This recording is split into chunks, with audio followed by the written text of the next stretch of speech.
Student, in last period we discussed about the basic principles of the metallurgy. In that basic principle of metallurgy are of two types. First is the concentration of the ore and second is the extraction of the metal. So out of that, in our previous class we discussed the first principle, that is concentration of the ore, and the concentration of the ore can be done by the four processes or the four methods. So we studied all that four methods, right? concentration of ore की जो चार methods है, चार processes है, हमने इसके पहले के क्लास में स्टडी की है. Okay, now today we are going to discuss the next part of the basic principle of metallurgy, that is extraction of the metals, or we may say that the extraction of the reactive metals. But before we are going to start this topic, let me tell you that in from 1st of the September there will be a first unit test. 1st of September से आपकी first unit test शुरू होने वाली है. उससे related जो भी syllabus है मैंने ऑलरेडी आपके ग्रुप पे अपलोड किया है. ओके, तो आपको यूनिट टेस्ट का प्रिपरेशन करना है. कोई क्वेरीज आती है, बेसिकली हमने 4 चैप्टर यूनिट टेस्ट के लिए रखे हैं.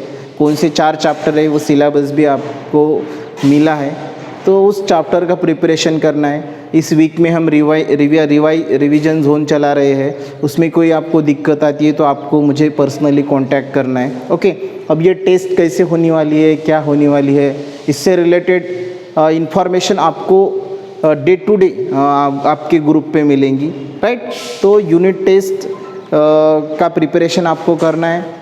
This unit test is very important, right, from the point of academic session. Okay, so this is about the first unit test. Okay, now today we are going to start our today's topic, that is the extraction of the reactive metal. मतलब reactive metal का extraction कैसे करना है. तो basically आपको पता है कि हमने रिएक्टिविटी सीरीज स्टडी की है, राइट? रिएक्टिविटी सीरीज के बारे में डिटेल्स में हमने स्टडी की है. तो ऐसे रिएक्टिव मेटल का एक्सट्रैक्शन कैसे किया जाता है, बेसिकली किस तरह से ऐसे रिएक्टिव मेटल का एक्सट्रैक्शन किया जाता है, उसके बारे में हमें आज के हमारी क्लास में स्टडी करना है. Okay, let we start the extraction of the reactive metal.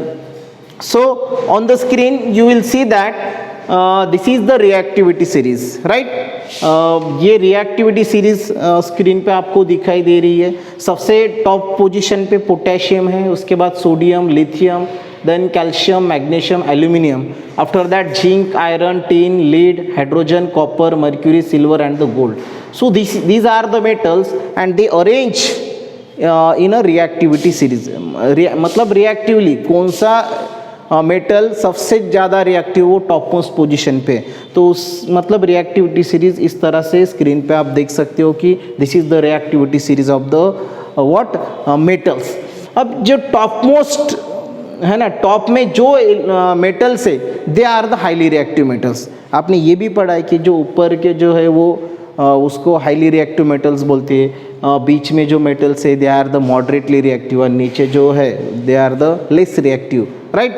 Okay, तो इस तरह से बेटा ऐसे ये हाईली रिएक्टिव मेटल का या रिएक्टिव मेटल का एक्सट्रैक्शन कैसे किया जाता है, that we have to learn in our today's class. ये हमें आज के क्लास में स्टडी करना है.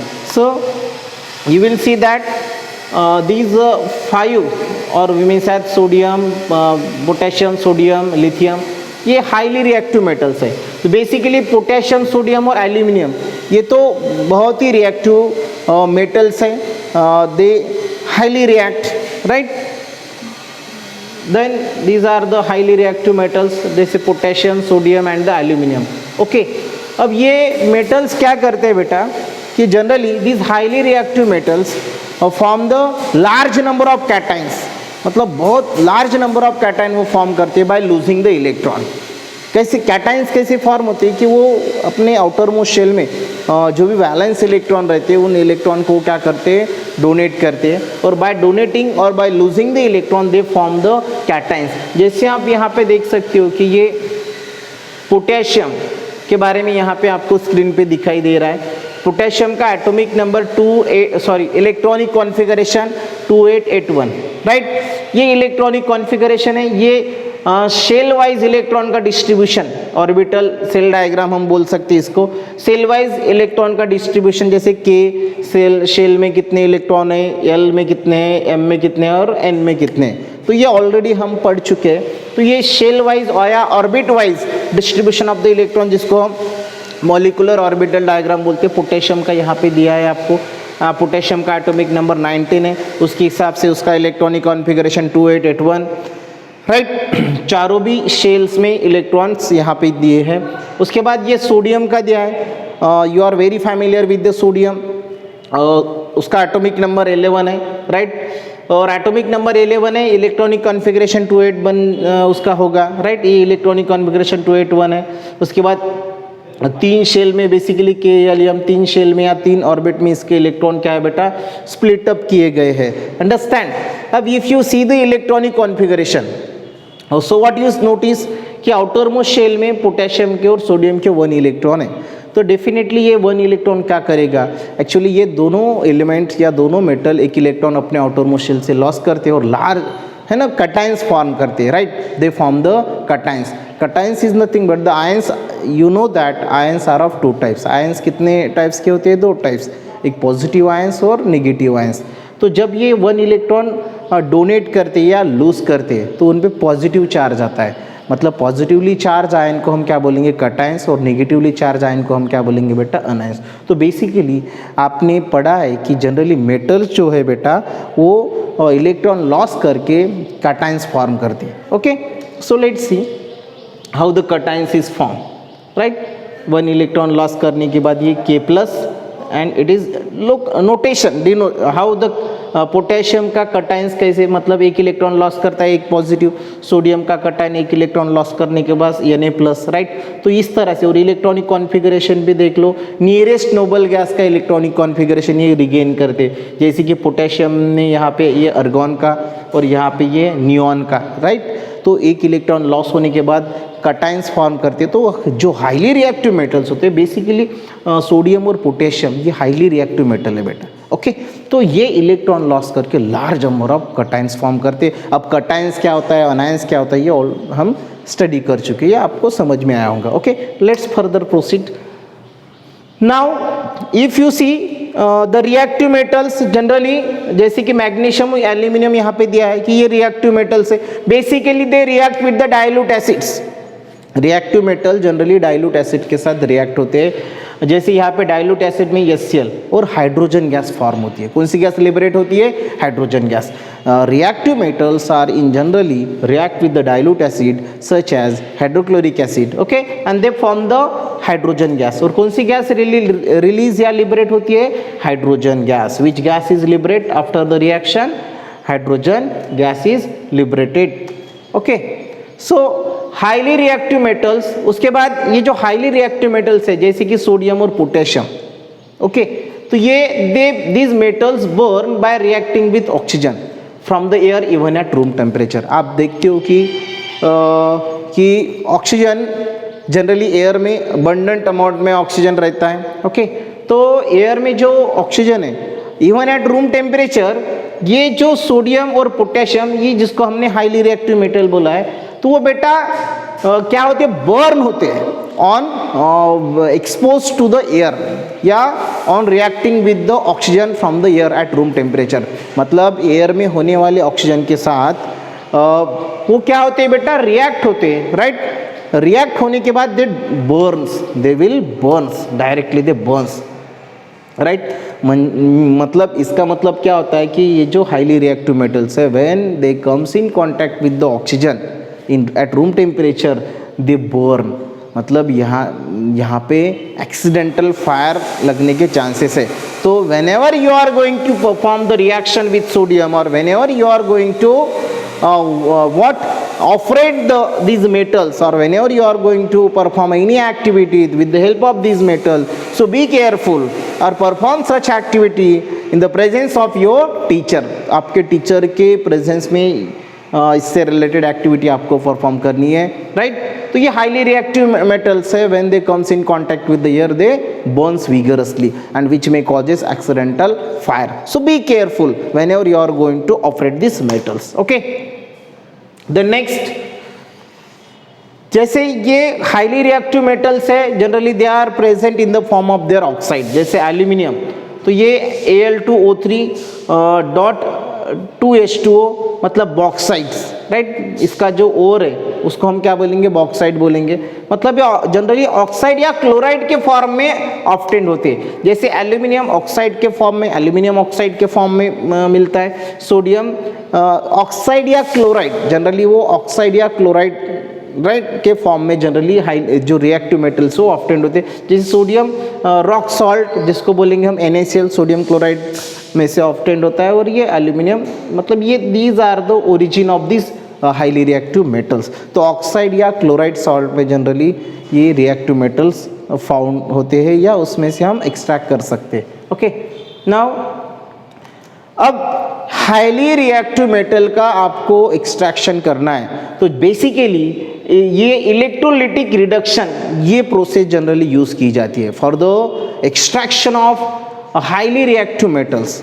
The process of electrolytic reduction is use. Electrolytic reduction use करके ये इस मेटल को, हाईली रिएक्टिव मेटल को क्या किया जाता है बेटा, एक्सट्रैक्ट किया जाता है. So metal, look at this, the process of electrolytic reduction is used to obtain the metal from the metal oxide or the metal chloride. metal oxide में से या metal chloride में से आपको metal obtain करना है, तो कौन सी प्रोसेस यूज़ करनी है बेटा, electrolytic reduction. Generally electrolytic reduction use किया जाता है so as to obtain the metal from its metal oxides or the metal chloride. जैसे कि आप ये देख सकते हो यहाँ पे, ये डायग्रामेटिक रिप्रेजेंटेशन आपको दिया है किस चीज़ का, electrolytic reduction of the alumina, right. Next जो हमारा टॉपिक है उसमें हम एल्यूमिनियम का एक्सट्रैक्शन देखने वाले हैं. तो उसमें जनरली ये प्रोसेस हम एल्यूमिना का इलेक्ट्रोलिटिक रिडक्शन कैसे होता है वो हम डिटेल्स में स्टडी करने वाले हैं. ओके.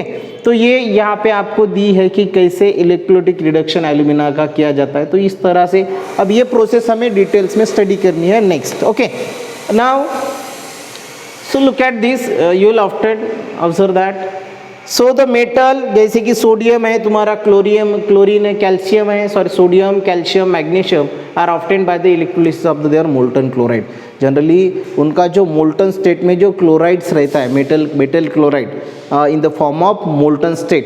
तो मोल्टन स्टेट में मेटल क्लोराइड में से मेटल को हम ऑब्टेन कर सकते हैं by the process of electrolysis. आपको पता है electrolysis is nothing but the what you have to take that molten solution in a particular beaker or in a particular right container. In that you should place two electrodes, one is the anode, another one is the cathode. अभी anode generally positive electrode है और cathode negative electrodes है. और आपको उस electrodes में से with the help of cell you should pass the electricity. अब इलेक्ट्रिसिटी पास करके वहाँ पे जनरली इलेक्ट्रोलिसिस प्रोसेस होता है. इलेक्ट्रोलिसिस प्रोसेस में क्या होता है कि मोल्टन सॉल्यूशन जो है, पर्टिकुलरली जो क्लोराइड सॉल्यूशन है मोल्टन, उसमें से जो आयंस है वो क्या होते हैं बेटा, सेपरेट होते हैं. और सेपरेट होने के बाद वो पर्टिकुलरली जैसे पॉजिटिव आयंस होगा तो वो निगेटिव इलेक्ट्रोड पे जाएगा, निगेटिव आयंस होगा तो वो पॉजिटिव इलेक्ट्रोड पे आएगा, जैसे एनोड और कैथोड. ओके. तो इस तरह से sodium, calcium, magnesium generally in ये मेटल्स ऑब्टेन किए जाते हैं उनके मोल्टन क्लोराइड से by the process of electrolysis. सबसे पहले हम यहाँ पे देखेंगे electrolysis of the molten chloride, sodium chloride. किसका इलेक्ट्रोलिसिस स्टडी करेंगे बेटा, electrolysis of the molten sodium chloride. जैसे ये मोल्टन सोडियम क्लोराइड यहाँ पे लिया गया, ये दो इलेक्ट्रोड यहाँ पे प्लेस किए गए, राइट. तो और इलेक्ट्रिक करंट क्या किया, पास किया. सो व्हाट यू नोटिस कि जैसे ही इलेक्ट्रोलिसिस प्रोसेस होता है, जैसे ही इलेक्ट्रिक करंट यहाँ से पास होता है, तो ये सोडियम क्लोराइड का एक Na+ आयन और Cl- आयन ये सेपरेट होते हैं.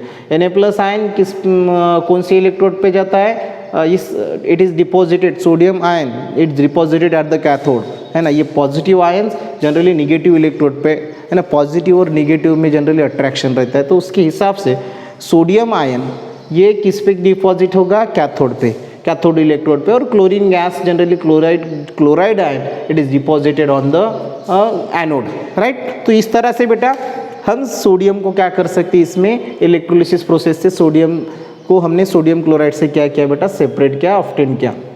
कैथोड पे होने वाला रिएक्शन देखो, एट द कैथोड ये कैथोड पे सोडियम मिल जाता है, कैथोड पे होने वाली रिएक्शन, एनोड पे होने वाली रिएक्शन, है ना। ये क्वेश्चन पूछा जाता है एग्जाम में कि during the electrolysis of sodium chloride, so right the electrode reaction. Electrode reaction आपको एग्जाम में पूछे जाते हैं। तो ये कैथोड पे जनरली Na+ इलेक्ट्रॉन ऐड होता है और सोडियम, इस प्रोसेस को हम क्या बोलते हैं, रिडक्शन।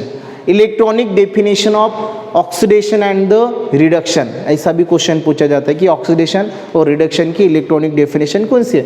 तो whenever electron is added, right, electron जब ऐड होता है या इलेक्ट्रॉन गेन होता है तो उसको हम बोलेंगे रिडक्शन, और इलेक्ट्रॉन लॉस होता है तो उसको हम बोलेंगे ऑक्सीडेशन। तो यहाँ से आप टैली कर सकते हो, जैसे कि कैथोड पे होने वाली इलेक्ट्रॉन Na+ आयन है, उसमें इलेक्ट्रॉन ऐड हुआ तो ये बन गया सोडियम, जिसको हम रिडक्शन बोलेंगे क्योंकि इलेक्ट्रॉन ऐड हुआ। यहाँ पे आप देख सकते हो कि क्लोराइड आयन है एनोड पे, तो ये क्लोराइड आयन में 2 इलेक्ट्रॉन ऐड हो, सॉरी है ना, ये electron chloride ion it gives, इसने 2 इलेक्ट्रॉन क्या किए फिर दिए, तो इसका मतलब इलेक्ट्रॉन उसने क्या किए, लूज़ किए। इसमें से 2 इलेक्ट्रॉन लूज़ करने के बाद ये बन गया Cl2, एंड इस प्रोसेस को या इस रिएक्शन को बोलेंगे हम ऑक्सीडेशन।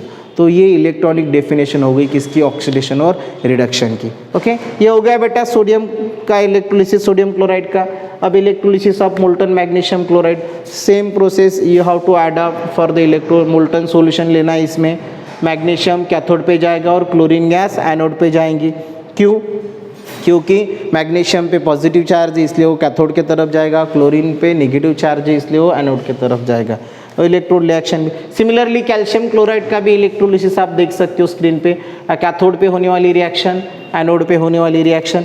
ये कैथोड पे Ca2+ 2 इलेक्ट्रॉन, मतलब इलेक्ट्रॉन गेन हो रहा है, रिडक्शन बोलेंगे इसको। यहाँ पे इलेक्ट्रॉन लॉस हो रहा है तो ये हो गया ऑक्सीडेशन। तो इस तरह से बेटा सोडियम, उसके बाद मैग्नीशियम और कैल्शियम, ये मेटल क्या किए जाते हैं, ऑब्टेन किए जाते हैं by the process of electrolytic reduction. Okay, now with the help of this electrolytic reduction in the same manner, जैसे कि हमने अभी इलेक्ट्रोलिसिस किसका देखा, सोडियम क्लोराइड का देखा, मैग्नीशियम क्लोराइड का देखा और कैल्शियम क्लोराइड का देखा।